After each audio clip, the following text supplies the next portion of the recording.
हाय दोस्तों, welcome to finance family. आज के हमारे एसएम बुलेटिन यानी कि स्टॉक मार्केट बुलेटिन एपिसोड 14 में आपका बहुत बहुत स्वागत है।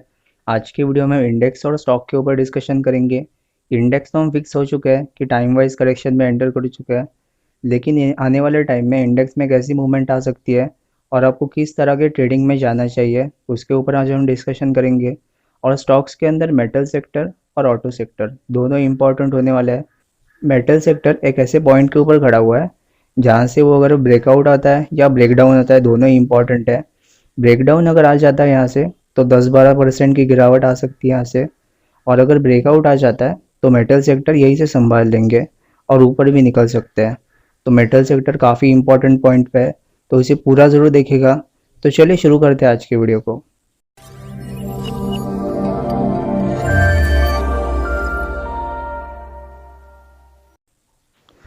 तो सबसे पहले हम जापान के निकाई के इंडेक्स के ऊपर डिस्कशन कर लेते हैं। इस इंडेक्स की करेक्शन ख़त्म हो सकती है। मार्च से लेकर अभी तक की करेक्शन कर रहा था। हमने यहाँ पर जो ट्रेंड लाइन मार्क की हुई थी, पहले भी हमने डिस्कशन किया हुआ था इस पर कि जैसे ये ट्रेंड लाइन काटेगी हम यहाँ से ऊपर की अप मूव एक्सपेक्ट कर सकते हैं। थोड़ा सा ऊपर भी गया था, लेकिन ये फिर से आपने रिटेस्ट करने आ गया 200 EMA को। वहाँ पर इसने कंसोलिडेट की और बाद में ऊपर जाने की भी ट्राई कर रहा है। तो आने वाले टाइम में इसकी करेक्शन ख़त्म हो सकती है। करेक्शन तो इसकी ख़त्म हो चुकी है, और ये भी प्रॉपर एक टाइम वाइज करेक्शन है, प्राइस वाइज करेक्शन नहीं है। टाइम वाइज करेक्शन के अंदर टाइम ज़्यादा लगता है और प्राइस वाइज करेक्शन के ऊपर प्राइस नीचे ज़्यादा आता है। लेकिन फिर भी हम प्रॉपर करेक्शन उसे ही मानेंगे जिसमें टाइम और प्राइस दोनों ही इन्वॉल्व हो, और इसके अंदर वो चीज़ें इन्वॉल्व हैं। तो आने वाले टाइम में आप देख सकते हो कि इस करेक्शन ख़त्म हो सकती है। यहाँ से थोड़ा ऊपर भी निकल सकता है अगर ग्लोबल इंडेक्स इसे सपोर्ट करे तो। एक बार कोस्पी का भी चार्ट देख लेते हैं। ये भी कोस्पी का वनडे का चार्ट है। 2021 के स्टार्टिंग से अभी तक ये करेक्शन कर रहा था। हमने यहाँ पर जो ट्रेंड लाइन मार्क की हुई है वो एक सपोर्ट की तरह काम कर रही है, और सपोर्ट में थोड़ा सा ही ऊपर नीचे आ सकता है।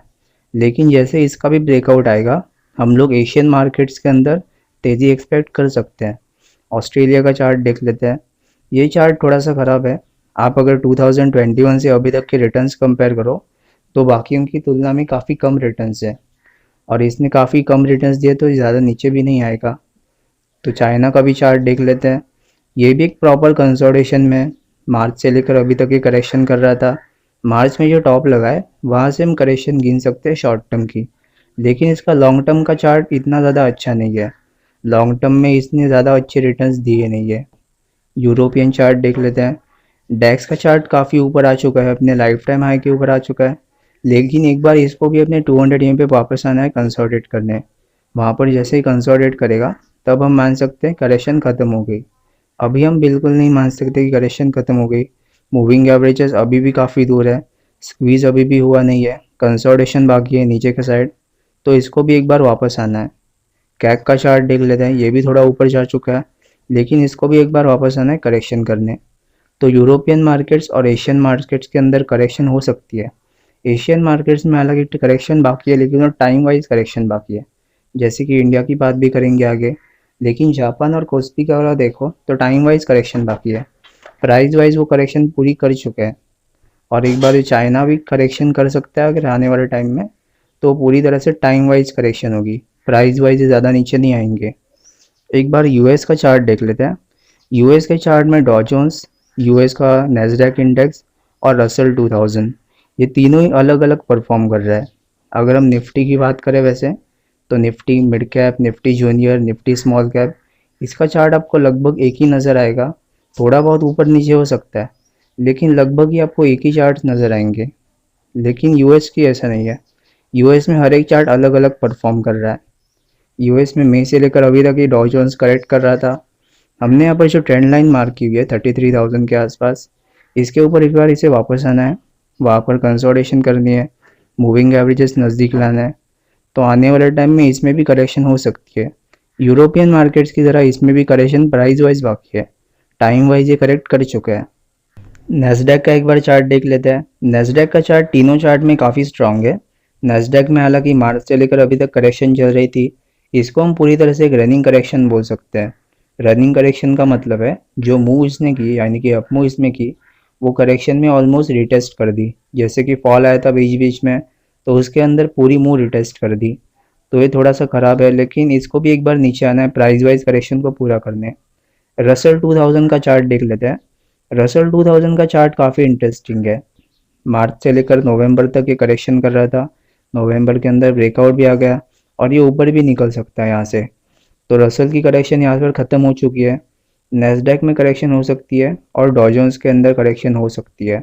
ये दोनों ही चार्ट काफ़ी इंपॉर्टेंट है, लेकिन रसल 2000 जो कि 2000 स्टॉक से बना हुआ इंडेक्स है, उसमें अगर ब्रेकआउट आता है तो ये काफ़ी बड़ी बात है। तो एक बार बोवेस्पा का चार्ट देख लेते हैं। बोवेस्पा का चार्ट सबसे वीक है। 2021 के स्टार्टिंग से ये करेक्शन कर रहा है। हालांकि इसने हायर हाई तो तैयार किया हुआ है, लेकिन फिर भी हम करेक्शन 2021 के स्टार्टिंग से ही मानेंगे, यानी कि यहाँ से करेक्शन में काफ़ी नीचे आ चुका है। जो सपोर्ट हमने मार्क की हुई थी उसको भी ये तोड़ चुका है। सपोर्ट के नीचे के आने बाद जो सपोर्ट पहले बना हुआ था वो अब रेजिस्टेंस की तरह काम करेगा, और ये रेजिस्टेंस जैसे ब्रेक होता है या नहीं ब्रेक होता, उसके ऊपर हम इसे वेट एंड वॉच करेंगे कि आने वाले टाइम में कैसी मूवमेंट आ सकती है। ब्राज़ील का चार्ट देखना इसलिए इम्पॉर्टेंट है क्योंकि ब्राज़ील में ज़्यादातर इमर्जिंग कंट्रीज़ का इंडेक्स है। आप जो ब्रिक्स देश जानते हो, ब्रिक्स यानी कि Brazil, India, Russia, Korea, south Africa, वो सभी देशों का इंडेक्स ब्रिक्स में इंक्लूडेड है। तो ब्राज़ील आने वाले टाइम में इमर्जिंग मार्केट्स को मूव कर सकता है। ब्राज़ील और इंडिया और चाइना तीनों ही काफ़ी इंपॉर्टेंट है इमर्जिंग मार्केट्स को ऊपर लेके जाने में। तो इसके ऊपर ज़रूर नज़र रखना है। और साथ ही साथ ब्राज़ील की एक और चीज़ है कि वो शुगर इंडस्ट्री में नंबर 2 पे है और इंडिया नंबर 1 पे है, लेकिन एक्सपोर्ट करते टाइम ब्राज़ील नंबर 1 पे है और इंडिया नंबर 2 पे है।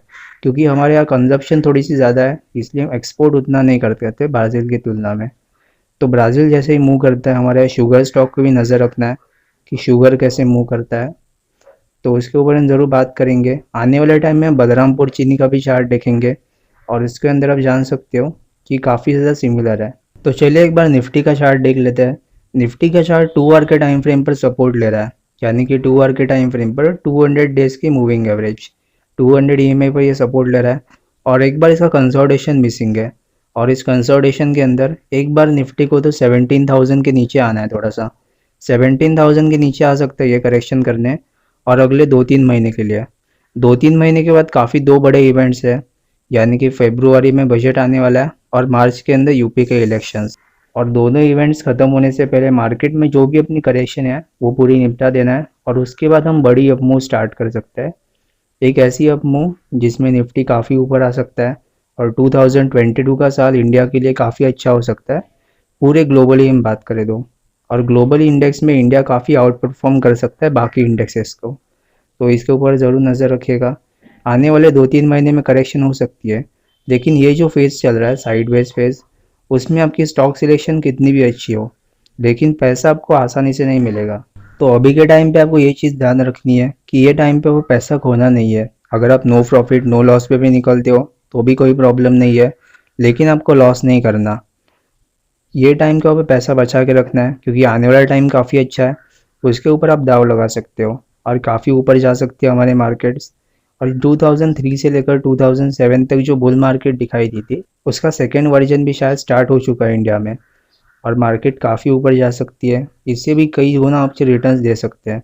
और बुल मार्केट अभी तक बस स्टार्ट हुई है, अभी तक उसका एंड नहीं हुआ। और जो भी हमारे यहाँ पर लोग हैं, जो भी एनालिस्ट है, ट्रेडर्स है, इन्वेस्टर्स है, वो कहीं ना कहीं टॉप ढूंढने की कोशिश कर कि किसी तरह से मार्केट का टॉप लग जाए यहाँ से। और जो 18,600 का हाई बना है, बहुत सारे लोग उसी को टॉप मान रहे हैं कि 2-3 साल तक ये कटने वाला नहीं है।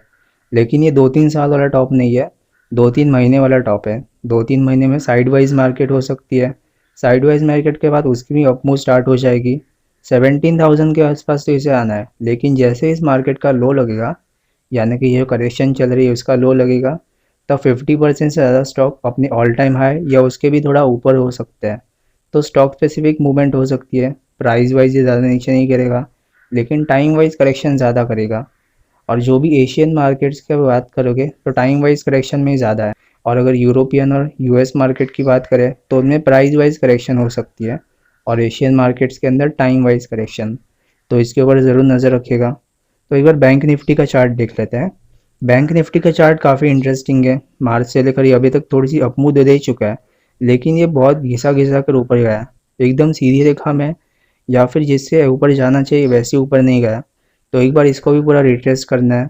एक बार जो हमने लो मार्क किया यहाँ पर, उस लो के आसपास जिसे वापस आना है, वहाँ पर जो कंसोलिडेट करना है उसके ऊपर बाद में देखेंगे कि मूवमेंट कैसी आ सकती है। और अगर हम शॉर्ट टर्म की बात करें 2-3 हफ्ते की, तो इसमें बैंक निफ्टी आउट परफॉर्म कर सकती है निफ्टी को। यानी कि बैंक निफ्टी के रिटर्न्स थोड़ा सा ज़्यादा दिखाई दे सकते हैं निफ्टी के कंपैरिजन में। लेकिन बैंक निफ्टी आने वाले कुछ सालों में निफ्टी को अंडर परफॉर्म करेगी।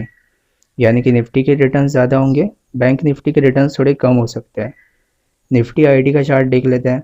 ये चार्ट भी काफ़ी इंटरेस्टिंग है। हमने यहाँ पर जो सपोर्ट लाइन मार्क की हुई थी, उस सपोर्ट लाइन की थोड़ा नीचे आने का ट्राई भी किया था इसने, लेकिन ये ज़्यादा नीचे जा नहीं पाया और वहीं से ऊपर निकल रहा है।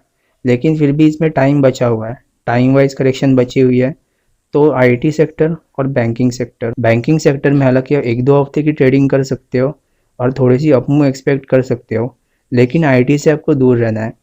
आईटी सेक्टर के अंदर आपने ज़्यादा निवेश नहीं रखना।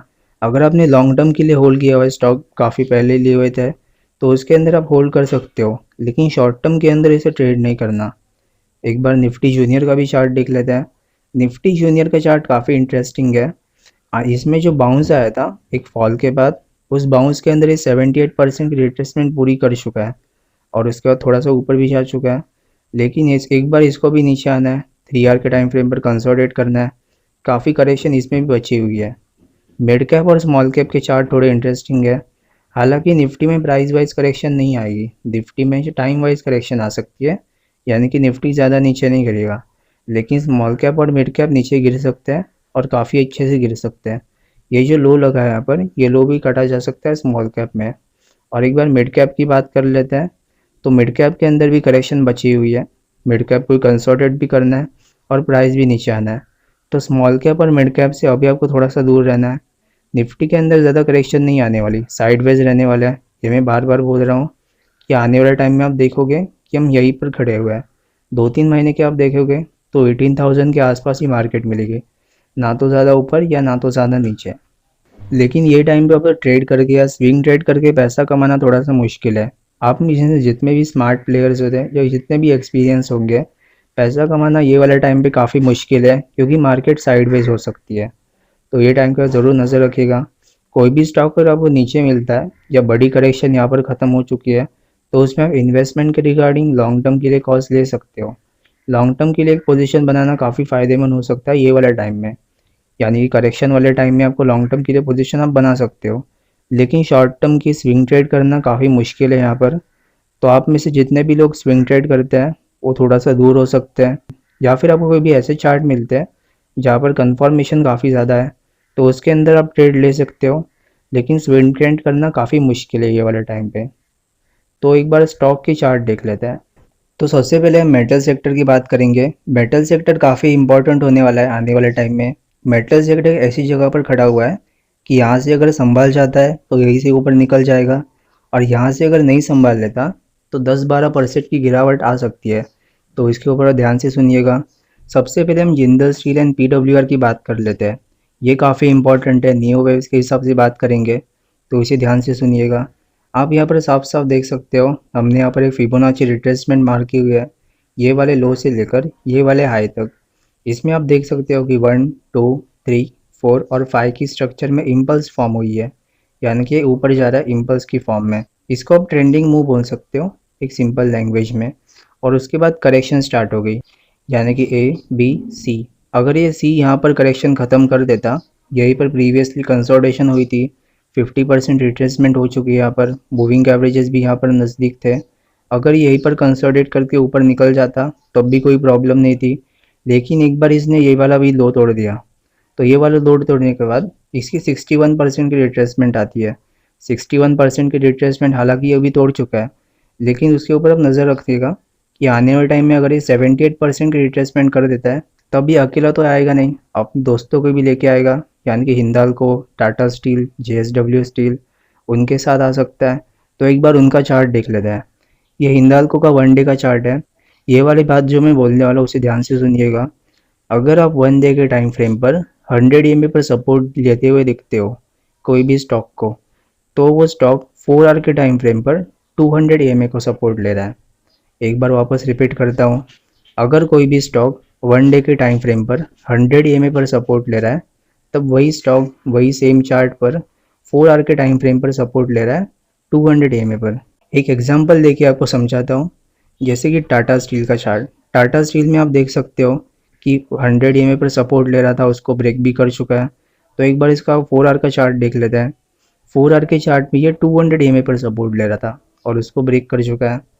तो 4 आवर के टाइम फ्रेम का 200 EMA और 1 डे के टाइम फ्रेम का 100 EMA, ये दोनों ऑलमोस्ट एक ही वैल्यू पे आता है। कोई भी टाइम फ्रेम आप उठा लो। अगर अब मैं क्रिप्टो की बात नहीं कर रहा जो काफ़ी लंबे टाइम से चलते रहता है, इंडियन मार्केट्स में एप्लीकेबल होता है। बाहर के अगर ग्लोबल मार्केट्स देखो तो उनमें टाइम फ्रेम थोड़ा सा अलग हो सकता है। कोई 7 घंटे खुलता है, कोई 4 घंटे 5 घंटे। उनमें से टाइम फ्रेम थोड़ा सा एप्लीकेबल करना मुश्किल है, लेकिन इंडिया के अंदर ये अच्छे से एप्लीकेबल होता है। मैंने बहुत सारे चार्ट के अंदर इसे नोटिस किया है, आप भी चाहे तो इसे नोटिस कर ले सकते हो। तो एक बार हिंदाल्को का चार्ट देख लेते हैं। हिंदाल्को का चार्ट ऐसी जगह पर खड़ा हुआ है, अगर ये 100 EMA ब्रेक कर देता है यहाँ से, तो ये अपने 200 EMA पर आ जाएगा सपोर्ट लेने। और वहाँ पर आने के बाद प्राइस वाइज करेक्शन और टाइम वाइज करेक्शन दोनों ही अच्छे से हो सकती है। यानी कि प्राइस भी ज़्यादा रखना है और टाइम भी ज़्यादा रखना है। यानी कि ये 2-3 महीने करेक्शन ले सकता है और यहाँ से 10% की गिरावट आ सकती है, यानी कि 200 EMA। JSW का चार्ट देख लेते हैं। यानी कि JSW स्टील मई से लेकर अभी तक ये कंसोलिडेट कर रहा था। ये भी 4 आवर के टाइम फ्रेम पर कंसोलिडेट कर रहा है। अगर ये भी ब्रेक डाउन कर जाता है अच्छे से, ये वाला लो काट जाता है, तो ये अपने ये वाला टाइम फ्रेम पर आ सकता है। यानी कि ये जो मूव आई थी 15 दिन की मूव, ये 15 दिन की मूव को ऑलमोस्ट 6 महीने तक कंसोलिडेट कर चुका है। तो ये काफ़ी स्ट्रॉन्ग चार्ट है अगर आप बाकी की कंपैरिजन करो तो। मेटल सेक्टर में आप देख सकते हो, आप यहाँ से गिन भी सकते हो वीडियो को पॉज करके, या आप अपने चार्ट में भी इसे देख सकते हो कि ये जो मूव आई थी यहाँ से लेकर यहाँ तक, ये 15 दिन की मूव है और 15 दिन की मूव ये 6 महीने में रिट्रेस कर रहा है। तो ये काफ़ी स्ट्रेंथ है कि प्राइस नीचे नहीं आ रहा है, लेकिन फिर भी टाइम निकाल रहा है करेक्शन को पूरी करने में। लेकिन अगर ये 200 EMA पर हार जाता है तो यहाँ से 2-3 महीने और लग सकते हैं कंसोलिडेट करने। इंटरनेशनल कॉपर की भी बात करेंगे, उसमें भी काफ़ी चीज़ें डिपेंड है, उसके ऊपर भी डिपेंडेंस ज़्यादा है। तो कॉपर के ऊपर कैसी मूवमेंट आती है उसके ऊपर भी आपको ध्यान रखना है। और मेटल सेक्टर आने वाले टाइम में थोड़ा सा करेक्शन कर सकता है। अगर यही से संभाल लेता है तब तो कोई प्रॉब्लम नहीं है, तब तो ये ऊपर जा सकता है। लेकिन अगर यही से नहीं संभालता तो करेक्शन और थोड़ी बढ़ सकती है, प्राइस वाइज भी और टाइम वाइज भी। तो एक बार मेटल इंडेक्स यानी कि निफ्टी मेटल का चार्ट देख लेते हैं। निफ्टी मेटल का चार्ट भी काफ़ी सिमिलर है, तो एक बार इसका 4 आवर का चार्ट देख लेते हैं। 4 आवर के चार्ट में आप साफ साफ देख सकते हो कि करेक्शन आ रही है। करेक्शन में 200 EMA को सपोर्ट ले रहा है। यही से हमें डिसाइड करना है कि ये ब्रेकआउट आता है या ब्रेकडाउन। जैसे ही मूवमेंट आती है मैं अपने यूट्यूब चैनल पे और टेलीग्राम चैनल पे इन्फॉर्म कर दूंगा। तो अगर आपने हमारा टेलीग्राम चैनल अभी तक ज्वाइन नहीं किया तो लिंक डिस्क्रिप्शन के अंदर है, आप इसे ज्वाइन कर सकते हो एकदम बिल्कुल फ्री। उसके अंदर बहुत सारे चार्ट के ऊपर भी डिस्कशन करते हैं। तो आप टेलीग्राम चैनल ज़रूर ज्वाइन कीजिएगा और हमारे यूट्यूब चैनल को भी सब्सक्राइब कर दीजिएगा, ताकि आने वाले टाइम में हमें रीच थोड़ी बढ़ सके। और इस बेल आइकन को भी प्रेस कर दीजिएगा। तो एक बार कॉपर का चार्ट देख लेते हैं। कॉपर के चार्ट में आप साफ साफ देख सकते हो कि 1 डे के टाइम फ्रेम पर कंसोलिडेशन हो चुकी थी, ऊपर भी निकल चुका था, लेकिन बाद में फिर से नीचे आ गया अपने ऑल टाइम हाई को टेस्ट करके। तो आने वाले टाइम में कॉपर को अब नज़र रखना है कि कॉपर भी चाहे तो यही से निकल सकता है। ये वाली जगह काफ़ी अच्छी है, तो कॉपर आने वाले टाइम में ब्रेकआउट आता है या ब्रेकडाउन आता है, यहीं से ऊपर निकल जाता है या वापस 200 EMA को टच करने आ जाता है, उसके ऊपर आपको नज़र रखना है। तो ये 4 स्टॉक, आप 4 स्टॉक को एक लिख लीजिएगा। JSW steel, Tata steel, Hindalco, JSW steel and PWR, ये 4 स्टॉक मेटल इंडेक्स और कॉपर, इनके ऊपर आपको नज़र रखना है। इनमें जैसे ही मूवमेंट आती है कोई, मेटल सेक्टर आने वाले टाइम में वैसा परफॉर्म कर सकता है। तो एक बार सेल का भी चार्ट देख लेते हैं। सेल के चार्ट में मई से लेकर अभी तक ही करेक्शन कर रहा था। इसके अंदर एक कंसर्न ये है कि ये अपने 200 EMA को अभी तक टच नहीं किया। 200 EMA को टच करने वापस आ सकता है, वहाँ पर कंसोलिडेशन होगी, फिर ब्रेकआउट आएगा, फिर हम मान सकते हैं करेक्शन खत्म हो गई। जैसे ही बाकी स्टॉक के अंदर करेक्शन बढ़ती है, ये स्टॉक के अंदर भी करेक्शन बढ़ सकती है। लेकिन ये जो लो लग चुका है यहाँ पर, ये लो कटने वाला नहीं है। करेक्शन अगर इसको बढ़ाना है तो टाइम वाइज करेक्शन बढ़ाना है, प्राइस वाइज करेक्शन पूरी हो चुकी है। हिंदुस्तान कॉपर का चार्ट देख लेते हैं। हिंदुस्तान कॉपर का चार्ट काफ़ी इंटरेस्टिंग है। इसमें बाकी चीज़ें डिपेंड है कि आने वाले टाइम में कॉपर कैसे परफॉर्म करता है, वैसे ये परफॉर्म करेगा। ये भी मार्च से लेकर अभी तक करेक्शन कर रहा था, इसकी भी प्राइस वाइज करेक्शन तो पूरी हो चुकी है। लेकिन टाइम वाइज करेक्शन बची हुई है या नहीं बची हुई है इसके ऊपर हम डिस्कस बाद में करेंगे। लेकिन अगर इसी करेक्शन बढ़ाना है, यहाँ से करेक्शन और बढ़ानी है, तो ये टाइम वाइज करेक्शन बढ़ाएगा। प्राइस वाइज करेक्शन पूरी हो चुकी है, तो आने वाले टाइम में इस पे भी नज़र रखेगा कि ये कैसे परफॉर्म करता है। जैसे ये वाला हाई कटेगा तो इसमें कन्फर्मेशन तो आ जाएगा कि ये ऊपर निकल चुका है। और ये गवर्नमेंट कंपनी है, गवर्नमेंट कंपनी आने वाले टाइम में डिसइन्वेस्टमेंट हो सकती है, उसमें काफ़ी बड़ी वैल्यू अनलॉकिंग हो सकती है। इनमें गवर्नमेंट कंपनीज में एक बात ऐसी होती है कि मार्केट कैप हालांकि कम होता है, लेकिन एसेट बहुत ज़्यादा होते हैं। बड़ा वाला चार्ट काफ़ी इंटरेस्टिंग है, बड़े वाले चार्ट में काफ़ी बड़ी ये करेक्शन कर रहा था, काफ़ी नीचे आ चुका है। और अगर आप इसका ऑल टाइम हाई देखो 2008 के फॉल से पहले, तो काफ़ी ऊपर है यहाँ से, तो इस पर ज़रूर नज़र रखिएगा, काफ़ी बड़ी मूवमेंट ये दे सकता है। तो एक बार महाराष्ट्र सीमलेस का चार्ट के बारे में डिस्कस कर लेते हैं। महाराष्ट्र सीमलेस का चार्ट काफ़ी इंटरेस्टिंग है, और महाराष्ट्र सीमलेस और एपीएल अपोलो ट्यूब्स ये दोनों ही मल्टी बैगर हो चुके हैं कोविड के फॉल के बाद।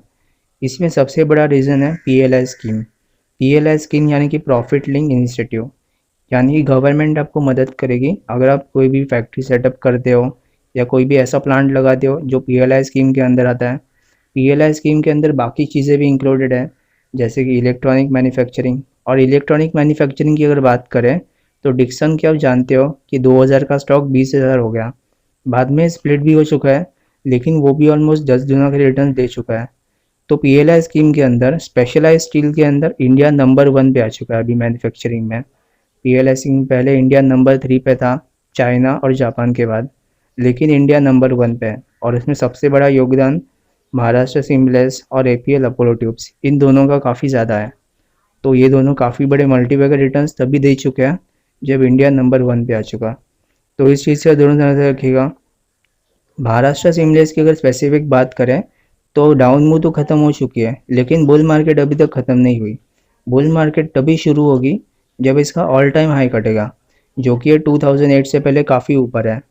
तो जैसे ही ऑल टाइम हाई कटेगा, यहाँ पर कोई भी छोटी मोटी करेक्शन अगर आपको मिलती है तब आप इसे बाय कर सकते हो। लॉन्ग टर्म के लिए काफ़ी अच्छा चार्ट है। और मुझे एक सब्सक्राइबर ने कमेंट करके भी बताया कि उसने 220 पे इसे बाय किया हुआ था। तो आपने भी इसे लॉन्ग टर्म के लिए इसे बाय किया हुआ है तो मुझे कमेंट में ज़रूर बताइएगा कि किसने किसने इसे बाय किया हुआ है। और हम बहुत पहले से इसे बात कर रहे थे कि आने वाले टाइम में काफ़ी बड़ी अपमूव ये दे सकता है। तो एक बार कोल इंडिया का चार्ट देख लेते हैं। कोल इंडिया का चार्ट काफ़ी इंपॉर्टेंट है आपको बस ये बताने के लिए कि डाउन ट्रेंड में करेक्शन कैसी होती है। आपको ना तो इसे बाय करना है और ना तो सेल करना है, बस ये बताना चाहता हूँ कि डाउन ट्रेंड में करेक्शन कैसी होती है लॉन्ग टर्म के हिसाब से। तो आप एक बार इसका मंथली चार्ट देख लेते हैं। मंथली चार्ट में 2011 से लेकर 2015 तक एक ही जगह पर खड़ा हुआ था। बाद में 2015 में इसकी बियर मार्केट स्टार्ट हो गई, उसके बाद ये नीचे आ चुका है और काफ़ी नीचे इसमें डाउन मूव आप देख सकते हो। तो एक बार इसका वीकली चार्ट देख लेते हैं। वीकली चार्ट के अंदर आप साफ साफ देख सकते हो कि मूविंग एवरेजेस में ये ब्लैक कलर की जो लाइन है वो 200 EM है।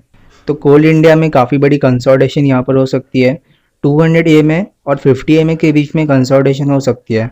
उसके बाद ये ऊपर जाएगा या नीचे जाएगा उसकी चर्चा हम बाद में करेंगे, और तब जाके डिसाइड करेंगे कि इसमें ब्रेकआउट आता है या ब्रेकडाउन, उसके हिसाब से हम डिसीजन लेंगे। लेकिन भले ही स्टॉक ऊपर जा रहा है या नीचे जा रहा है, मूविंग एवरेजेस का कंसोलिडेट होना ज़रूरी है। इससे हमें ये बात पता लगती है कि मीन रिवर्जन और मीन डेविएशन ये हर एक चार्ट में काम करता है। अगर कोई भी प्राइस उठा लो, जैसे कि स्टॉक के प्राइजेस, इंडेक्स, कमोडिटीज़, क्रिप्टो या बॉन्ड मार्केट, किसी का भी प्राइस उठा लो, उसमें मीन रिवर्जन और मीन डेविएशन काम करता ही है। हालांकि रिटर्न्स थोड़े से वेरीफाई हो सकते हैं, जैसे कि कमोडिटी की बात करें तो उनमें आपको बहुत बड़े रिटर्न्स नहीं मिलने वाले। करेंसी के अंदर स्टेबल करेंसीज की बात करें तो उसके अंदर भी आपको बहुत ज़्यादा रिटर्न नहीं मिलने वाले। स्टॉक के अंदर थोड़े मीडियम रिटर्न्स मिल सकते हैं, लेकिन क्रिप्टो के अंदर थोड़े ज़्यादा रिटर्न्स मिल सकते हैं। लेकिन प्रीफर आपको स्टॉक को ही करना है इन दोनों की बजाय। तो ये काफ़ी इंपॉर्टेंट है। तो करेक्शन में टाइम कैसे लगता है, टाइम कितना पूरा हो सकता है, इसकी चर्चा हम बाद में करेंगे। तो एक बार ऑटो सेक्टर के स्टॉक देख लेते हैं कि ऑटो सेक्टर कैसे परफॉर्म कर सकता है। सबसे पहले एमआरएफ के ऊपर डिस्कशन करेंगे। ये एमआरएफ का वनडे का चार्ट है, काफ़ी अच्छी कंसोलिडेशन ही कर चुका है। आपने अगर टायर सेक्टर में एमआरएफ बाय किया हुआ है, सीएट बाय किया हुआ है, बालकृष्ण इंडस्ट्रीज़ बाय किया हुआ है, तो आपको बस पेशेंस रखना है। ये आने वाले टाइम में काफ़ी अच्छे रिटर्न दे सकते हैं। और करेक्शन ऑलमोस्ट ख़त्म हो चुकी है, प्राइस वाइज करेक्शन और टाइम वाइज करेक्शन दोनों ही ख़त्म हो चुकी है। आने वाले टाइम में काफ़ी अच्छे रिटर्न ये आपको दे सकता है। एमआरएफ के बाद एक बार टीवीएस श्री चक्र का चार्ट देख लेते हैं। ये इसका मंथली चार्ट है। 2017 से लेकर 21 तक करेक्शन कर रहा था। मूविंग एवरेजेस के नीचे आ चुका है, लेकिन बाद में मूविंग एवरेजेस तोड़ के ऊपर आ चुका है और ऊपर अच्छे से टिक भी चुका है। तो आप चाहे तो इसे लॉन्ग टर्म के लिए बाय कर सकते हो। मंथली टाइम फ्रेम पर 100 EMA पर आपको स्टॉप लॉस लगा देना है और जैसे ही ये स्टॉक ऊपर जाता रहेगा, मूविंग एवरेज भी ऊपर आती रहेगी और वहाँ पर आपका स्टॉप लॉस आपका शिफ्ट कर सकते हो। तो स्टॉप लॉस काफ़ी छोटा है, लेकिन आपको रिटर्न काफ़ी बड़ा दे सकता है। इसका ऑल टाइम हाई भी आसानी से ब्रीच हो सकता है आने वाले 2 सालों में, तो इसके ऊपर नज़र रखिएगा। तो MRF tyres, CEAT tyres, BKT और टीवीएस श्री चक्र, चारों टायर इंडस्ट्री के स्टॉक के ऊपर नज़र रखते हैं। आने वाले टाइम में काफ़ी बड़ी मूव आपको दे सकते हैं। सीएट टायर्स की बात एक बार कर लेते हैं। सीएट टायर्स भी करेक्शन कर रहा था फेब्रुवरी के स्टार्टिंग से लेकर अभी तक। बीच में इसे रिजल्ट भी खराब आए थे, उसमें 10% गैप डाउन खुल गया, लेकिन खुलने के बाद ये पूरा रिकवर कर चुका है और फ्लैट में बन चुका था उस टाइम। तो ये काफ़ी स्ट्रॉन्ग चार्ट है और जो रिजल्ट ख़राब लगने वाले थे वो ख़राब रिजल्ट ऑलरेडी इसके प्राइस के अंदर थे, तो प्राइस ज़्यादा नीचे नहीं गिरेगा। ये काफ़ी डिसिप्लिन भी है, तो आप आने वाले टाइम में इसे अपमूव एक्सपेक्ट कर सकते हो। अपमूव इसमें पूरी तरह से आ सकती है। हालांकि बीकेटी टायर्स में थोड़ी सी कंसोलिडेशन बाकी है। बीकेटी टायर्स के अंदर आपको वेट एंड वॉच करना है, लेकिन सीएट टायर्स, एमआरएफ, इनमें अपमूव आ सकती है। सीएट टायर्स में जैसे ही आने वाले टाइम में कंफर्मेशन आएगा, ये वाला हाई कटेगा, तब हम इसे बाय कर सकते हैं। तब मैं अपने टेलीग्राम चैनल पे इन्फॉर्म कर दूंगा कि आपको कैसी पोजीशन बनानी है इसके अंदर और स्टॉप लॉस क्या होना चाहिए। तो एक बार बजाज ऑटो का चार्ट देख लेते हैं। बजाज ऑटो का चार्ट काफ़ी इंपॉर्टेंट है, आप इसे ब्रेकडाउन नहीं मान सकते। इसने एक बात तो क्लियर कर दी कि आपका स्टॉक सिलेक्शन कितना भी अच्छा हो, ये वाले फेज़ में आपको पैसा आसानी से कमाने नहीं देगा ये। तो बजाज ऑटो जब तक इस सपोर्ट लाइन के ऊपर है तब तक ये चार्ट काफ़ी स्ट्रांग है, लेकिन जैसे ये सपोर्ट लाइन ब्रेक करके नीचे आता है तब इस चार्ट ख़राब होना शुरू होगा। इस लाइन के ऊपर ये चार्ट स्ट्रांग है, अगर यही से सपोर्ट ले लेता है और ऊपर निकल जाता है तब तो कोई प्रॉब्लम नहीं, लेकिन जैसे ही ब्रेकडाउन आता है तब हम मान सकते हैं कि चार्ट ख़राब हो चुका है। हमारा राजा बैटरी का चार्ट देख लेते हैं। 2016 से लेकर अभी तक करेक्शन कर रहा है। अभी तक इसमें मुंह काफ़ी नज़दीक नहीं है, लेकिन जैसे ही 50 EMA और 100 EMA के बीच में कंसोलिडेशन होती है, ब्रेकआउट आता है, तब हम मान सकते हैं करेक्शन पूरी हो चुकी है। और जो इसका ऑल टाइम हाई है, जिसने हमने ट्रेंड लाइन मार्क की हुई है, जो एक रेजिस्टेंस की तरह काम कर रही है, वो रेजिस्टेंस फेस कर सकता है आने वाले टाइम में। मंथली चार्ट के अंदर ब्रेकआउट आना काफ़ी बड़ी बात होती है, यानी कि काफ़ी बड़ी करेक्शन पूरी हो चुकी है और बड़ी करेक्शन पूरी होने के बाद बड़े अप ट्रेंड दिखाई देते हैं, तो इसके ऊपर नज़र रखिएगा। एक बार इसका एक्सकॉर्ट का चार्ट देख लेते हैं। एक्सकॉर्ट के अंदर नवंबर 2020 से लेकर सितंबर 2021 तक करेक्शन कर रहा था, उसके बाद अपमूव भी आ गई और जो इसने ऑल टाइम हाई लगा था वो पहले एक रेजिस्टेंस की तरह काम कर रहा था, लेकिन अभी जाकर ये सपोर्ट की तरह काम कर रहा है। तो ऑटो सेक्टर के अंदर एक मिसमैच है कि टायर सेक्टर में अपमूव आ सकती है और एस्कॉर्ट के अंदर थोड़ी सी अपमूव आ चुकी है। तो एक बार महिंद्रा एंड महिंद्रा का चार्ट देख लेते हैं। महिंद्रा एंड महिंद्रा फरवरी से लेकर सितंबर तक करेक्शन कर रहा था, बाद में ब्रेकआउट भी आ गया था। हमने इसमें शॉर्ट वीडियो भी अपलोड किया हुआ था, SM बुलेटिन शॉर्ट्स। वो वीडियो आपको कैसे लगा मुझे कमेंट में ज़रूर बताइएगा। तो एक बार इसके में अपमूव आ सकती है। मारुति सुजुकी का चार्ट देख लेते हैं। ये ब्रेकआउट के काफ़ी नज़दीक है। 2018 से ये करेक्शन कर रहा था और करेक्शन में काफ़ी नीचे भी आ चुका है, ब्रेकआउट भी आ सकता है। और जो भी ऑटो सेक्टर के अंदर प्रॉब्लम है, जैसे कि रिजल्ट ख़राब आ रहा है, सप्लाई ठीक से हो ही नहीं रही, वो जो भी प्रॉब्लम है वो सप्लाई साइड है। सप्लाई साइड में भी चिप मैन्युफैक्चरिंग में जो प्रॉब्लम आ रहा है उसके कारण ऑटो सेक्टर में सप्लाई हो ही नहीं रही, लेकिन डिमांड साइड में कोई प्रॉब्लम नहीं है, डिमांड अच्छे से बरकरार है। तो डिमांड रेज हो सकती है और सप्लाई जैसे ही मैच करेगी तो ऑटो सेक्टर की जो सेल्स है वो काफ़ी ग्रो कर सकते हैं। और आपको एक दिन ऐसा आएगा कि ऑटो सेक्टर में आप देखोगे कि काफ़ी बड़ी डबल डिजिट में ग्रोथ हो रही है, काफ़ी बड़ी ग्रोथ हो रही है ऑटो सेल्स के अंदर। तो चिप शॉर्टेज की जो भी प्रॉब्लम चल रही है ताइवान के अंदर, वो जैसे ही सॉल्व होती है आने वाले टाइम में, तो ऑटो सेक्टर में जो प्रॉब्लम सॉल्व हो जाएगी और आने वाले टाइम में इसमें भी काफ़ी बड़ी अपमूव दे सकती है। और जो भी टोटल चिप मैन्युफैक्चरर्स होते हैं दुनिया के अंदर, उसके 70% मैन्युफैक्चरर्स ताइवान के अंदर मौजूद है और चाइना भी यही चाहता है वो ताइवान को कैप्चर करे, तो ये काफ़ी बड़ी प्रॉब्लम भी है। तो आने वाले टाइम में अगर ये प्रॉब्लम सॉल्व हो जाती है तो ऑटो सेक्टर में आपको डबल डिजिट ग्रोथ भी दिखाई दे सकती है। आयशर मोटर्स का चार्ट एक बार देख लेते हैं। आयशर मोटर्स का चार्ट मारुति से थोड़ा सा वीक है, क्योंकि मारुति सुजुकी में करेक्शन 2018 से स्टार्ट हुई थी और आयशर मोटर्स में 2018 से पहले ही करेक्शन स्टार्ट हो चुकी है। करेक्शन के अंदर ये भी एक रेजिस्टेंस फेस कर रहा है जो हमने ट्रेंड लाइन मार्क की हुई है। दोनों के चार्ट काफ़ी सिमिलर है। जैसे इसमें ब्रेकआउट आता है हम इसे भी जरूर बाय कर सकते हैं लॉन्ग टर्म के लिए।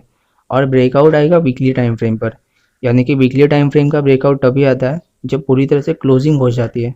बिना किसी क्लोजिंग के हम इसे ब्रेकआउट नहीं मान सकते। क्लोजिंग होना काफ़ी इंपॉर्टेंट है। टाटा मोटर्स का चार्ट देख लेते हैं। टाटा मोटर्स भी फरवरी से लेकर सितंबर तक करेक्शन कर रहा था। ये भी ऊपर निकल चुका है, लेकिन ऊपर आने के बाद ये फिर से खड़ा हो चुका है एक ही जगह पर। अगर आप इसे छोटा टाइम फ्रेम का चार्ट देखोगे तो उसमें कंसोलिडेशन नजर आएगी। उस कंसोलिडेशन का ब्रेकआउट जैसे ही आएगा तब हम इसे बाय कर सकते हैं। अगर आप हमारे बुलेटिन के वीडियोस रेगुलर फॉलो करते हो तब आप जान चुके रहेंगे कि जैसे ही ब्रेकआउट आया था हमने इसे बुलेटिन में अपलोड किया हुआ था। तो आप में से कितने लोगों ने टाटा मोटर्स को बाय किया हुआ है मुझे कमेंट में ज़रूर बताइएगा। मदरसन सुमी का चार्ट देख लेते हैं। मदरसन सुमी मार्च से लेकर अभी तक ये करेक्शन कर रहा था। इसमें भी एक डाउट है कि अपने 200 EMA को अभी तक टच नहीं किया। तो अगर ये 200 EMA को टच करने वापस आ जाता है तब भी इसमें कंसोलिडेशन होती है, तब हम मान सकते हैं करेक्शन पूरी हो गई। लेकिन अगर यहीं से ऊपर निकलने की कोशिश करता है तब भी हम करेक्शन को वैलिड मान सकते हैं, क्योंकि एक बार इसने टच कर चुका है 200 EMA को। अगर ये करेक्शन ऊपर जाके ख़त्म करता है, यानी कि ऊपर थोड़ी सी कंसोलिडेशन होती है और 200 EMA पे कंसोलिडेशन नहीं होती, तब भी हम करेक्शन को वैलिड मान सकते हैं। लेकिन इस करेक्शन को आइडियल तभी मानेंगे जब 50 EMA और 200 EMA के बीच में कंसोलिडेशन होती है, ना कि कहीं ऊपर या नीचे। तो एक बार बॉश का चार्ट देख लेते हैं। बॉश को हमने टेलीग्राम चैनल पे भी अपडेट किया था और हमारे कम्युनिटी पोस्ट पे भी अपडेट किया हुआ था। बॉश का चार्ट काफ़ी इंटरेस्टिंग है। 2015 से लेकर 21 तक करेक्शन कर रहा था। ट्रेंड लाइन के काफ़ी नीचे आ चुका है, मूविंग एवरेजेस के नीचे आ चुका था, लेकिन बाद में इसने अपमूव दे दी और इसकी अपमूव ऑलमोस्ट फिक्स हो चुकी है। अगर ये वाले टाइम की बात करें तो मार्केट साइडवेज है। ये वाले टाइम में अगर 2-3 महीने में आपको आसानी से पैसा कमाना नहीं देखा, लेकिन जैसे ही ये टाइम ख़त्म होगा, अपमूव स्टार्ट हो जाएगी, तब इसमें काफ़ी बड़े रिटर्न्स दिखाई दे सकते हैं। इसका ऑल टाइम हाई भी काफ़ी अच्छे से ब्रीच हो सकता है और उसके भी काफ़ी ऊपर ही जा सकता है। तो बॉश को बाय कर सकते हो लॉन्ग टर्म के लिए। और मुझे कमेंट में ज़रूर बताइएगा कि किसने किसने बॉश को बाय किया हो अभी तक। ग्रीविस कॉटन का चार्ट देख लेते हैं। ये भी मार्च से लेकर अभी तक करेक्शन कर रहा है। हालांकि इसने टॉप थोड़ा सा ऊपर लगा है, लेकिन करेक्शन हम यहाँ से मानेंगे, क्योंकि करेक्शन में यहीं से स्टार्ट हुई है और थोड़ा सा ही ऊपर आ चुका है। थोड़ा सा ही ऊपर आना ज़्यादा अच्छी बात नहीं होती। अगर ज़्यादा ऊपर निकल जाता या थोड़ी सी ज़्यादा मुँह दे देता तब हम करेक्शन ऊपर से मान सकते थे, लेकिन अभी के केस में हम करेक्शन यहाँ से मानेंगे। मूविंग एवरेजेस काफ़ी स्क्वीज़ हो चुके हैं। आपको सिर्फ ब्रेकआउट या ब्रेकडाउन का इंतज़ार करना है। जैसे ही ब्रेकआउट आता है हम इसे बाय कर सकते हैं लॉन्ग टर्म के लिए। और जो इसका ऑल टाइम हाई इसने बनाया वो एक रेजिस्टेंस की तरह काम कर सकता है और 2018 से भी ये रेजिस्टेंस काम कर रहा है। यहीं से रेजिस्टेंस नहीं है, ये कोई हाल फिलहाल में बना हुआ रेजिस्टेंस नहीं है। 2018 से लेकर अभी तक ये रेजिस्टेंस फेस कर रहा है। तो इसका भी ब्रेकआउट आता है तब काफ़ी बड़ी अपमूव आ सकती है। तो एक बार भारत फोर्ज का चार्ट देख लेते हैं। भारत फोर्ज का चार्ट काफ़ी इंटरेस्टिंग है। जून से लेकर अभी तक ये कंसोलिडेशन कर रहा था, लेकिन एक बार इसको भी अपने 200 EMA में वापस आना है कंसोलिडेट करने। वहाँ पर जब आएगा कंसोलिडेट करने तब हम मान सकते हैं करेक्शन पूरी होगी। तब तक इसमें करेक्शन बची हुई है। आप इसे अभी बाय मत कीजिएगा। आप चाहे तो इसे वेट एंड वॉच कर सकते हैं कि कभी आता है 200 EMA पर और कभी ये कंसोलिडेट कर देता है, तब हम इसे बाय कर सकते हैं लॉन्ग टर्म के लिए। और वो टाइम में शॉर्ट टर्म के लिए बाय कर सकते हो। साथ ही साथ इसे स्विंग ट्रेडिंग के लिए बाय मत कीजिएगा, क्योंकि ये 1 डे के टाइम फ्रेम पर करेक्शन कर रहा है और 1 डे के टाइम फ्रेम पर करेक्शन जब होती है तब ऑलमोस्ट इसे 2-3 महीने के लिए आप बाय कर सकते हो। आप इसे 10-12 दिन के लिए बाय मत कीजिएगा। अगर आपको स्विंग ट्रेड करना है तो आप 2 आवर का चार्ट देख सकते हो। 2 आवर का चार्ट काफ़ी आइडियल हो सकता है। और अगर आप उसे बड़े टाइम फ्रेम के साथ कंपेयर कर देते हो कोई भी स्टॉक में, भारत फोर्ज की इसमें बात नहीं कर रहा स्पेसिफिक, 2 आवर के टाइम फ्रेम पे आप स्विंग ट्रेड ले सकते हो।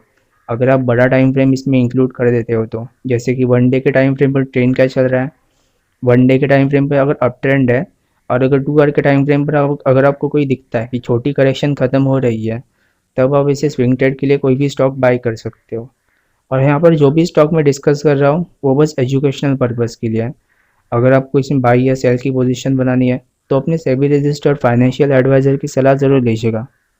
तो एक बार लिकर सेक्टर के स्टॉक देख लेते हैं। सबसे पहले यूनाइटेड स्पिरिट का चार्ट देखेंगे। इस पे भी हमने अपडेट दिया हुआ था कि जैसे ट्रायंगल ब्रेकआउट आता है आप इसे बाय कर सकते हो लॉन्ग टर्म के लिए। 2-3 साल के अंदर काफ़ी बड़े रिटर्न्स आपको दिखाई दे सकते हैं। अगर आपको ये किसी भी छोटी मोटी करेक्शन में, price wise time wise correction में मिलता है, तब आप इसे अभी भी बाय कर सकते हो। अभी भी कोई बहुत बड़ी अपमूव इसने आई नहीं हुआ है। बुल मार्केट हालांकि स्टार्ट हो चुकी है, अपमूव भी स्टार्ट हो चुकी है, लेकिन अभी तक अपमूव ख़त्म नहीं हुई, बस स्टार्ट हो चुकी है। तो आप इसे बाय कर सकते हो लॉन्ग टर्म के लिए। यूनाइटेड ब्रेवरीज का चार्ट देख लेते हैं। ये भी 2018 से लेकर 21 तक करेक्शन कर रहा था। जुलाई के अंदर ऑलमोस्ट इसका ब्रेकआउट आ गया वीकली टाइम फ्रेम पर, बाद में ऊपर भी नहीं निकल चुका है। अगर इसमें भी आपको कोई छोटी मोटी करेक्शन मिलती है तब आप इसे भी बाय कर सकते हो लॉन्ग टर्म के लिए। एक बार रैडिको खैतान का चार्ट देख लेते हैं। इसकी बात हमने शॉर्ट टर्म के लिए करना है, तो एक बार इसका 1 आवर का चार्ट देख लेते हैं। ये रैडिको खैतान का 1 आवर का चार्ट है। इसमें आप साफ साफ देख सकते हो कि 1 मंथ का करेक्शन कर रहा था। ब्रेकआउट हालांकि थोड़ा सा आ चुका है इसके अंदर, लेकिन बाकी मार्केट कैसी परफॉर्म करती है उसके ऊपर भी बहुत सारी चीज़ें निर्भर होंगी। तो इसके बाकी मार्केट में निफ्टी के साथ आप इसे कंपेयर करके देख सकते हो कि निफ्टी के अंदर कैसी मूवमेंट आती है, तो वैसी मूवमेंट इसके अंदर आ सकती है। ब्रेकआउट हालांकि अभी आ चुका है और इसमें कंसोलिडेशन प्राइस वाइज और टाइम वाइज दोनों करेक्शन पूरी कर चुका ही है, तब आप इसे बाय कर सकते हो शॉर्ट टर्म के लिए। हालांकि ये लॉन्ग टर्म के लिए भी थोड़ा अच्छा स्टॉक है और आपका स्टॉप लॉस काफ़ी छोटा है। ये जो लो लगा है यहाँ पर, आप इस लो पे स्टॉप लॉस लगा सकते हो और टारगेट आपका ये वाला हाई होगा। स्विंग ट्रेड की बात कर रहा हूँ, यानी कि 10 से 12 दिन के लिए आप इसे स्विंग ट्रेड के लिए बाय कर सकते हो, ये वाला टारगेट अचीव होने तक। जीएम बेवरेज का चार्ट देख लेते हैं।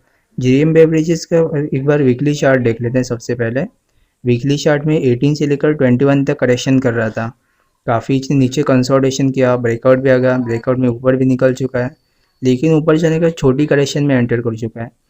यानी कि बड़ी वाली करेक्शन जो 2018 से 21 तक चल रही थी वो करेक्शन तो ख़त्म हो चुकी है, लेकिन बाद में छोटी करेक्शन में एंटर कर चुका है अपमूव देने के बाद। तो इसका भी एक बार 1 आवर का चार्ट देख लेते हैं। 1 आवर के चार्ट में इसने भी कंफर्मेशन दे दी थी, ऊपर ये कंसोलिडेट कर रहा है। यहाँ पर कंसोलिडेशन के बाद जब भी इसमें ब्रेकआउट आएगा तब हम इसे शॉर्ट टर्म के लिए और लॉन्ग टर्म के लिए बाई कर सकते हैं।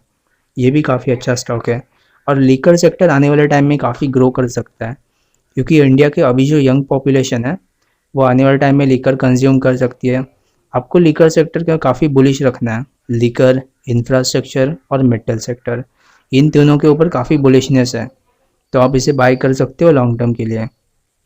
एक और चार्ट देख लेते हैं जो कि काफ़ी ख़राब चार्ट है। आपको इसे ना तो बाय करना है ना तो सेल करना है, बस मैं इसलिए इंक्लूड कर रहा हूँ क्योंकि एक चीज़ बता सकूँ कि 1 डे के टाइम फ्रेम से 1 वीक के टाइम फ्रेम पर स्टॉक कैसे एंटर करता है। तो ये वैभव ग्लोबल का 1 डे का चार्ट है। वैभव ग्लोबल के अंदर ये मार्च से लेकर अभी तक करेक्शन कर रहा था। करेक्शन में 1 डे के टाइम फ्रेम पर सपोर्ट ले रहा था। एक बार यहाँ पर जो आप सपोर्ट देख रहे हो, अगर ये ब्रेकडाउन ना होता, यहीं से कंसोलिडेट करके ऊपर निकल जाता, तब भी हम उस करेक्शन को वैलिड मान सकते थे, लेकिन बाद में नीचे आ चुका है और अपनी करेक्शन थोड़ी सी बढ़ा रहा है। तो करेक्शन बढ़ाने के बाद इसका 1 वीक का चार्ट देख लेते हैं। 1 वीक के चार्ट के अंदर 200 में काफ़ी दूर है अभी तक, और अगर ये वीकली टाइम फ्रेम पर आ जाता है करेक्शन करने, तो वीकली टाइम फ्रेम पर करेक्शन पूरी होने में मिनिमम 2-3 साल तो लगने हैं। यानी कि ये जो हाई लगा यहाँ पर, यहाँ से अगर आप गिनो 2-3 साल और लगने करेक्शन को पूरा आने में। लेकिन आप इसे एजुकेशनल पर्पज़ के लिए देख सकते हो कि 1 डे के टाइम फ्रेम से लेकर 1 वीक के टाइम फ्रेम पर स्टॉक कैसे एंटर कर सकता है। तो एक बार बॉम्बे बुरमा का चार्ट देख लेते हैं। इसके अंदर एक कन्फ्यूजन है कि आने वाले टाइम में कैसे परफॉर्म कर सकता है। बॉम्बे बुरमा का पहले वीकली चार्ट देख लेते हैं।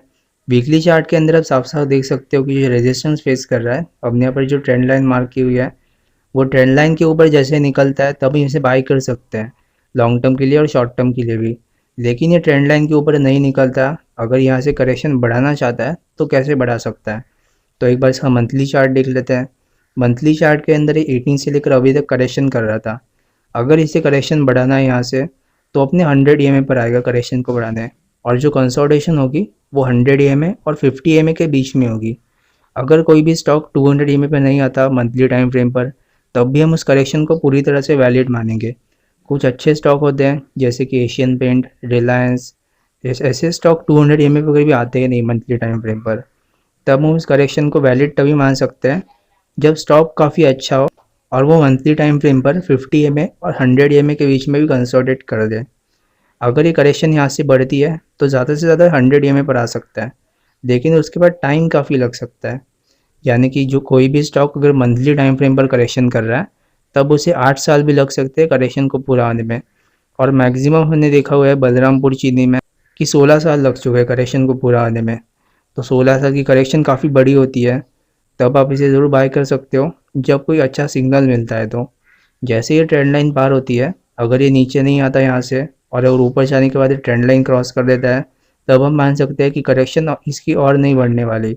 लेकिन अगर ये यहाँ से नीचे जाने की कोशिश करता है, नीचे ब्रेकडाउन्स आते हैं, तब करेक्शन इसकी और बढ़ सकती है कुछ सालों तक। तो एक बार फर्टिलाइजर्स के चार्ट देख लेते हैं, जो भी फर्टिलाइजर्स कंपनी से उसके कोरोमंडल इंटरनेशनल का चार्ट देख लेते हैं। हमने यहाँ पर पहले डिस्कस किया हुआ था कि आप इसे बाई कर सकते हो, वहाँ से हालांकि थोड़ा नीचे आ चुका है, लेकिन नीचे आने के वजह से ब्रेकडाउन नहीं था। हमने यहाँ पर जो स्टॉप लॉस की बात की हुई थी, ये वाला लो, तो कोरोमंडल इन्वेस्टमेंट पे अभी तक हालांकि स्टॉप लॉस हिट नहीं किया, लेकिन अपमूव भी नहीं दी। तो आप इसे अभी भी होल्ड कर सकते हो और अभी भी चाहे तो आप इसे बाई कर सकते हो। आने वाले टाइम में मानसून काफ़ी अच्छी हो चुकी है, फार्मिंग काफ़ी अच्छी हो चुकी है, तो फर्टिलाइजर स्टॉक आने वाले टाइम में काफ़ी ग्रो कर सकते हैं। तो एक बार यूपीएल का भी चार्ट देख लेते हैं। यूपीएल का डेली चार्ट है, ये जून से लेकर सितंबर तक करेक्शन कर रहा था। करेक्शन में 200 EMA पे आ गया, सपोर्ट भी ले ली, कंसोलिडेशन भी कर दी। लेकिन बस एक कंसर्न है कि अभी तक इसने टाइम पूरा नहीं किया। अगर आप टाइम हालांकि अच्छे से गिनोगे तो सिर्फ 5 महीने पूरे हुए। अगर कोई भी स्टॉक 1 डे के टाइम फ्रेम पर कंसोलिडेट करता है, तब मिनिमम 6-8 महीने तो लगने चाहिए करेक्शन को पूरा होने में। अगर ये यहाँ से वापस आ जाता है कंसोलिडेट करने या 200 EMA को रिटेस्ट करने, तब हम इस करेक्शन को वैलिड मान सकते हैं। हालांकि मूविंग एवरेजेस भी उतने स्क्वीज नहीं हुए जितने की होने चाहिए। तब इसमें कन्फ्यूजन है कि मूविंग एवरेजेस भी स्क्वीज नहीं हुए और टाइम भी पूरा नहीं हुआ। तो कन्फ्यूजन के लिए आप अभी इसे बाय मत कीजिएगा, लेकिन फिर भी आप इसे वेट एंड वॉच कर सकते हो। और अगर आप इसे बाय करना चाहते हो तब लॉन्ग टर्म के लिए बाय कर सकते हो। लॉन्ग टर्म के लिए काफ़ी अच्छा स्टॉक है, लेकिन शॉर्ट टर्म में कन्फ्यूजन है। LKMS का चार्ट देख लेते हैं। ये LKMS का डेली चार्ट है। ये भी अगस्त से लेकर अभी तक करेक्शन कर रहा था। 4 ही महीने हो चुके हैं करेक्शन में। मूविंग एवरेजेस अभी तक स्क्वीज़ नहीं हुए, तो मूविंग एवरेजेस स्क्वीज़ करना है। 50 EMA और 200 EMA के बीच में कंसोलिडेट होना है। तो LKMS और UPL, इन दोनों में करेक्शन बाकी हो सकती है। LKMS में तो करेक्शन बाकी है, प्राइस वाइज करेक्शन तो पूरी हो चुकी है, लेकिन टाइम वाइज बची हुई है। लेकिन UPL के अंदर एक कन्फ्यूजन है कि करेक्शन ख़त्म हो चुकी है या करेक्शन नहीं ख़त्म हुई है। अगर UPL की करेक्शन ख़त्म नहीं हुई तो यहाँ से ये टाइम वाइज करेक्शन करेगा। प्राइस हालांकि ये जो लो लग चुका है, वो लो कटने के चांसेस काफ़ी कम है। और लो कटने के चांसेस काफ़ी कम है, इसका मतलब ये नहीं कि ये लो के नीचे नहीं जा सकता। लो के नीचे अगर ही गया तो यहाँ पे ज़्यादा नीचे टिकेगा नहीं, वही से सीधा ऊपर आ जाएगा। तो टाइम वाइज करेक्शन हो सकती है UPL के अंदर। ONGC का चार्ट देख लेते हैं। ये ONGC का मंथली चार्ट है। मंथली चार्ट में काफ़ी अच्छी अंडर परफॉर्म कर रहा था, यानी कि 2008 से अगर अभी तक के रिटर्न्स अगर आप कंपेयर करो तो काफ़ी अच्छी करेक्शन दिखाई दे रही थी। 200 EMA के नीचे आ चुका था। अगर कोई भी स्टॉक मंथली टाइम फ्रेम पर 200 EMA के नीचे आ चुका है, तब हम उसे इग्नोर लिस्ट के अंदर डालेंगे, यानी कि वो स्टॉक जिसको हमें देखना भी नहीं है, बाई या सेल कुछ भी नहीं करना, वैसे स्टॉक को हम इग्नोर लिस्ट के अंदर डाल सकते हैं अगर कोई भी स्टॉक मंथली टाइम फ्रेम पर 200 EMA के नीचे आ चुका है तो। लेकिन ये नीचे आने के बाद ऊपर वापस आ चुका है, अपमूव भी इसमें दे दी। तो एक जगह से 1 आवर का चार्ट देख लेते हैं। 1 आवर के चार्ट के अंदर काफ़ी अच्छी कंसोलिडेशन दे चुका है ये। करेक्शन में हमने जो ट्रेंड लाइन मार्क की हुई थी, उसने हमने टेलीग्राम चैनल पे अपडेट दिया था कि जैसे ट्रेंड लाइन का ब्रेकआउट आता है तब हम इसे बाई कर सकते हैं। हालांकि ये ट्रेंड लाइन के ऊपर आ चुका है, लेकिन फिर भी हम इसे प्रॉपर ब्रेकआउट नहीं मान सकते। प्रॉपर ब्रेकआउट हम तभी मानेंगे जब ये अच्छे से ऊपर टिक चुका होगा, तभी तक हम इसे प्रॉपर ब्रेकआउट नहीं मान सकते। हालांकि टाइम भी पूरा हो चुका है, प्राइस भी पूरा हो चुका है, नीचे कंसोलिडेशन भी हो चुकी है, लेकिन ब्रेकआउट हम तभी मानेंगे जब प्रॉपर इसे अच्छे सस्टेन हो जाता है। और मैं अपने टेलीग्राम चैनल पे अपडेट कर दूंगा कि ब्रेकआउट इसमें आया या नहीं आया। फिनोलेक्स केबल का चार्ट देख लेते हैं। ये भी 2018 से लेकर 21 तक करेक्शन कर रहा था। अपमूव भी इसमें आ गई, लेकिन बाद में छोटी करेक्शन के अंदर एंटर कर गया। तो एक बार इसका 1 डे का चार्ट देख लेते हैं। 1 डे के चार्ट के अंदर जुलाई से लेकर अभी तक ये करेक्शन कर रहा था। टोटल इसमें 4-5 महीने हो चुके हैं करेक्शन में। और यहाँ पर आप साफ साफ एक ट्रायंगल पैटर्न देख सकते हो जिसमें ब्रेकआउट दिया हुआ है। आप हालांकि यह देख सकते हो कि 9% का रिटर्न आपको इस एक ही दिन में दिया हुआ है, लेकिन फिर भी ये रिटर्न अगर आप जुलाई से कंपेयर करो तो 0% है, यानी कि जुलाई में जो रेट था आज भी वही रेट है। तो ब्रेकआउट तो आ चुका है, यहाँ से अपमूव भी दे चुका है, लेकिन इसके रिटर्न अभी तक ख़त्म नहीं हुए। काफ़ी बड़े रिटर्न्स यहाँ से आपको दे सकता है। आरती इंडस्ट्रीज़ का चार्ट देख लेते हैं। आरती इंडस्ट्रीज़ में मई से लेकर सितंबर तक करेक्शन चल रही थी। उसके बाद अपमूव भी आ गई, लेकिन उसके बाद फिर से नीचे आ चुका है। नीचे आने के बाद ये कंसोलिडेट कर रहा है अपने 200 एम पर। जैसे ही कंसोलिडेशन पूरी होती है तब हम इसे भी बाय कर सकते हैं शॉर्ट टर्म के लिए, और ये लॉन्ग टर्म के लिए भी काफ़ी अच्छा स्टॉक है। तो एक बार गैस सेक्टर के चार्ट देख लेते हैं। तो एक बार गेल का वन डे का चार्ट देख लेते हैं। गेल में 2021 के स्टार्टिंग से ही लेकर अभी तक करेक्शन चल रही थी। हालांकि आप इसमें देख सकते हो कि 3 बार हाइयर हाइज बने हुए हैं, लेकिन फिर भी हम करेक्शन यहीं से मानेंगे क्योंकि करेक्शन का स्टार्टिंग पॉइंट है और यहाँ से थोड़ा ज़्यादा ऊपर नहीं आ चुका है। करेक्शन का एक्चुअल स्टार्टिंग पॉइंट यही है। तो एक बार इसे 200 पे वापस आना है, वहाँ पर कंसोलिडेट करना है। जैसे ये 200 पे आता है, कंसोलिडेट करता है, तब हम इसे बाय कर सकते हैं लॉन्ग टर्म के लिए। और ये इसी महीने के अंदर हो जाएगा। ऑलमोस्ट नवंबर के महीने के एंड तक ये करेक्शन पूरी कर सकता है। नवंबर महीने के एंड तक या फिर अगले महीने के स्टार्टिंग में करेक्शन हो सकती है पूरी। तब आप इसे बाय कर सकते हो और इसे नज़र रखिएगा क्योंकि करेक्शन ख़त्म कर चुका है ये। गुजरात गैस का चार्ट देख लेते हैं। यह भी अगस्त से लेकर अभी तक करेक्शन कर रहा था। इसके अंदर एक कंसर्न है कि प्राइस वाइज करेक्शन तो पूरी हो चुकी है, लेकिन टाइम बचा हुआ है। मूविंग एवरेजेस को और नज़दीक लाना है, कंसोलिडेट करना है, और टाइम भी इसमें पूरा नहीं हुआ। तो अब इसे मत बाय कीजिएगा। इसको एक बार वापस रिटर्न आना है, 200 को रिटेस्ट करना है, वहाँ पर कंसोलिडेशन करनी है, तब हम इसे बाय कर सकते हैं। तो एक बार महानगर गैस का चार्ट देख लेते हैं। महानगर गैस का ये वीकली चार्ट है। 2018 के पहले से ही लेकर अभी तक करेक्शन कर रहा था। जैसे इसके अंदर ब्रेकआउट आएगा तब हम इसे बाय कर सकते हैं लॉन्ग टर्म के लिए। और गैस सेक्टर आने वाले टाइम में काफ़ी ग्रो कर सकता है क्योंकि बहुत सारी कंट्रीज़ और जैसे कि इंडिया भी अपने पेट्रोल और डीजल के ऊपर निर्भरता थोड़ी कम कर रही है। डिपेंडेंस जैसे ही कम होगी पेट्रोल और डीजल के ऊपर, तब गैस सेक्टर, इलेक्ट्रिक सेक्टर ये काफ़ी ग्रो कर सकते हैं। तो एक बार इंफ्रा के चार्ट देख लेते हैं।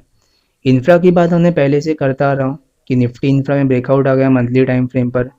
आप इसे हालांकि अगर इंफ्रा 20 बाय कर सकते हो, जो कि एक ETF है, और म्यूचुअल फंड्स के अंदर LNT म्यूचुअल फंड भी मौजूद है, तब आप उसे भी बाय कर सकते अपने सेबी रजिस्टर्ड एनालिस्ट की सलाह लेके। तो LNT का चार्ट एक बार देख लेते हैं। LNT का चार्ट काफ़ी स्ट्रांग है। हालांकि अभी तक ये ऑल टाइम हाई पर चल रहा था, लेकिन हमने इसे पहले ही अपडेट दिया हुआ था कि आप इसे बाय कर सकते हो लॉन्ग टर्म के लिए। तो LNT को किसने किसने लॉन्ग टर्म के लिए बाय किया हुआ है मुझे कमेंट में ज़रूर बताइएगा। एक बार NCC का चार्ट देख लेते हैं। यह NCC का मंथली चार्ट है। मंथली चार्ट में हालांकि आप बहुत कुछ खास नहीं देख सकते। मूविंग एवरेजेस का आप अगर ध्यान से देखोगे तो ऊपर टिक चुका है। तो एक बार इसका वन डे का चार्ट देख लेते हैं। वन डे के चार्ट के अंदर ये मार्च से लेकर अभी तक करेक्शन कर रहा था। टाइम भी पूरा हो चुका है, प्राइस भी पूरा हो चुका है, कंसोलिडेशन भी हो चुकी है। हालांकि यहाँ से अगर करेक्शन बढ़ानी है तो ये टाइम वाइज करेक्शन बढ़ा सकता है, यानी कि एक ही रेंज के अंदर, जो कि रेंज काफ़ी छोटी होगी, उस रेंज के अंदर कंसोलिडेट कर सकता है, लेकिन बाद में इसे अपमूव दिखाई दे सकती है। ABB का चार्ट देख लेते हैं। ये ABB इंडिया का मंथली चार्ट है। 2008 में जो फॉल आया था उसमें जो 1550 का जो हाई लगा था वो अभी जाकर कटा है। तो करेक्शन काफ़ी बड़ी हो चुकी है। करेक्शन के बाद ब्रेकआउट भी आ चुका है। ब्रेकआउट आने के बाद काफ़ी बड़ी अपमूव इसमें दिखाई दे सकती है। और एक बात बता देता हूँ कि मल्टीबैगर चार्ट कोई ऐसा ही होता है जो पहले ही मल्टीबैगर बन चुका हो और मल्टीबैगर बनने के बाद उसमें बड़ी करेक्शन आ चुकी हो। ये वाले चार्ट की अगर बात करें तो इसमें काफ़ी बड़ी अपमूव दिखाई दी थी 2003 से लेकर 2008 तक, और उसके बाद ये करेक्शन में एंटर कर गया। तो ये पैरामीटर में फिक्स करता है कि ये पहले ही मल्टीबैगर बन चुका है और उसके बाद बड़ी करेक्शन में एंटर कर चुका है। तो ये काफ़ी बड़े रिटर्न्स यहाँ से दे सकता है। बड़ी करेक्शन अभी जाकर ख़त्म हो चुकी है और उसके बाद बड़ी अपमूव भी स्टार्ट हो सकती है। तो आप इसे भी बाय कर सकते हो लॉन्ग टर्म के लिए। हालांकि हमने पहले ही अपडेट दे दिया था 1600 के आसपास। तो आप में से कितने लोगों ने इसे बाय किया मुझे कमेंट में ज़रूर बताइएगा। तो एक बार कैस्ट्रॉल इंडिया का चार्ट देख लेते हैं। कैस्ट्रॉल इंडिया और बॉश का चार्ट काफ़ी सिमिलर है, लेकिन कैस्ट्रॉल का चार्ट थोड़ा सा वीक है अगर आप बॉश से कंपेयर करें तो। बॉश के अंदर करेक्शन लेट स्टार्ट हो गई और ब्रेकआउट भी पहले आ गया, लेकिन अगर कैस्ट्रॉल से कंपेयर करें तो कैस्ट्रॉल के अंदर करेक्शन तो पहले ही स्टार्ट हो गई बॉश से पहले, लेकिन ब्रेकआउट अभी तक नहीं आया। तो ब्रेकआउट भी इसमें आ सकता है, तब आप इसे बाय कर सकते हो लॉन्ग टर्म के लिए। ये मंथली चार्ट है, अगर आप इसे वीकली चार्ट में ब्रेकआउट देखते हो तब भी कोई प्रॉब्लम नहीं है।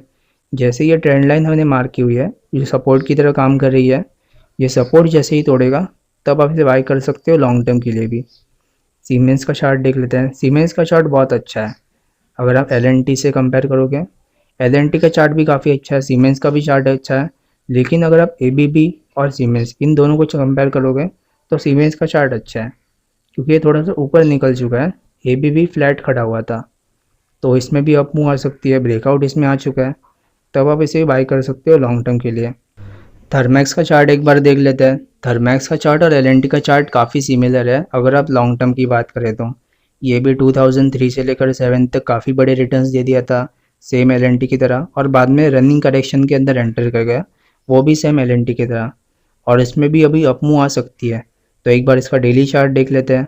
डेली चार्ट में आप साफ साफ देख सकते हो कि अप मूव तो स्टार्ट हो चुकी है। हालांकि स्टॉप लॉस हालांकि थोड़ा सा दूर हो चुका है आपका, लेकिन अभी भी आप इसे बाय कर सकते हो लॉन्ग टर्म के लिए। और अगर आप एल और थर्मैक्स में से एक चॉइस करना चाहते हो तब आप एल को बाय कर सकते हो। दोनों ही इंफ्रास्ट्रक्चर स्टॉक है, दोनों ही आने वाले टाइम में काफ़ी ग्रो कर सकते हैं, तो इस पर आप नज़र रखिएगा। तो एक बार जेके पेपर का चार्ट देख लेते हैं। ये जेके पेपर का 4 आवर का चार्ट है। ये भी उसी मेटल सेक्टर की तरह है कि आने वाला टाइम में ब्रेकआउट आता है या ब्रेकडाउन करता है, उसके ऊपर बहुत सारी चीज़ें डिपेंड होगी। अगर ये यहाँ से ब्रेकडाउन कर देता है तो अपने 1 डे के टाइम फ्रेम पर एंटर कर जाएगा, और अगर यहीं से ब्रेकआउट कर देता है तब इसमें अपमूव दिखाई दे सकती है। तब आप इसे ध्यान से रखिएगा, आने वाले टाइम में काफ़ी नज़दीक हो सकता है इसी हफ्ते के अंदर ये ब्रेकआउट या ब्रेकडाउन दे दे। तो एक बार पेंट इंडस्ट्री का स्टॉक देख लेते हैं। सबसे पहले एक्जो नोबेल का चार्ट देखेंगे। ये काफ़ी वीक स्टॉक है बाकी उनसे कंपेयर करें तो, लेकिन फिर भी हम इसे ट्रायंगल पैटर्न देख सकते हो। हालांकि ये मूविंग एवरेजेस के नीचे आ चुका है, लेकिन फिर भी हम इसे ब्रेकडाउन नहीं मानेंगे क्योंकि ब्रेकडाउन के बाद ये खड़ा हो चुका है। अगर ये सीधा नीचे चला जाता तब हम इसे ब्रेकडाउन मान सकते हैं। जैसे ये ट्रेंड लाइन कटेगी, ब्रेकआउट आएगा, इसका ऑल टाइम हाई भी दिखाई दे सकता है कुछ टाइम के अंदर, लेकिन ट्रेंड लाइन कटने का हमें इंतज़ार करना है। बर्जर पेंट का चार्ट देख लेते हैं। बर्जर पेंट के चार्ट के अंदर 2021 से लेकर अभी तक करेक्शन कर रहा था। हालांकि ये थोड़ा नीचे आ चुका था, लेकिन इसे भी हम ब्रेकडाउन नहीं मानेंगे क्योंकि जैसे ये ब्रेकडाउन आया थोड़ा सा नीचे आ चुका था, इसने फिर से कैंसिल कर दी, और एक बार इसका 50 एम और 200 एम के बीच में कंसोलिडेशन होनी है, तब हम इसे बाय कर सकते हैं। एशियन पेंट जो काफ़ी इंपॉर्टेंट है, उसका चार्ट एक बार देख लेते हैं। एशियन पेंट में हालांकि करेक्शन थोड़ी सी लेट स्टार्ट होगी अगर हम बर्जर पेंट से कंपेयर करें तो। बर्जर पेंट और एशियन पेंट दोनों में एशियन पेंट काफ़ी स्ट्रांग है क्योंकि करेक्शन के अंदर ये ऊपर आ चुका है एशियन पेंट। बर्जर पेंट हालांकि एक ही जगह पर खड़ा हुआ है, लेकिन अगर दोनों से कंपेयर करें तो दोनों के अंदर प्राइस वाइज करेक्शन तो हो चुकी है, लेकिन टाइम वाइज करेक्शन बची हुई है। तो अब आप इसे बाय मत कीजिएगा। लॉन्ग टर्म के लिए काफ़ी अच्छे स्टॉक है।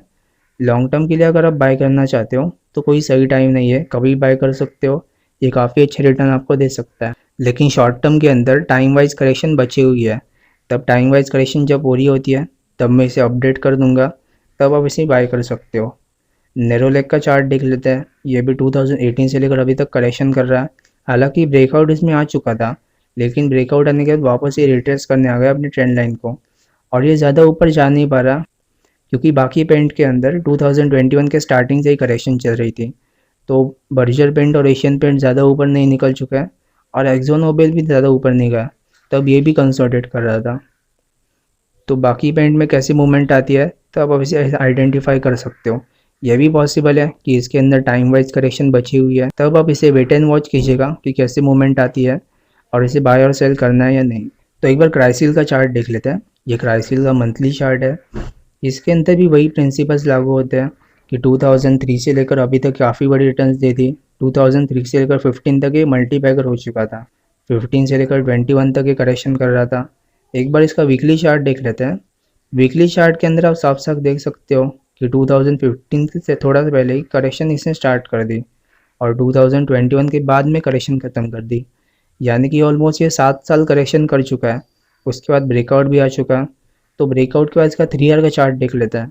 जो बड़ी करेक्शन ये कर रहा था 2015 से लेकर 21 तक, वो बड़ी करेक्शन तो पूरी हो चुकी है, लेकिन उसके बाद ये छोटी करेक्शन के अंदर एंटर कर गया, और वो छोटी करेक्शन है 3 ईयर का टाइम फ्रेम। 3 ईयर का टाइम फ्रेम पर ये करेक्शन कर रहा था, ब्रेकआउट भी आ गया, और वो वाली करेक्शन भी ख़त्म हो चुकी है।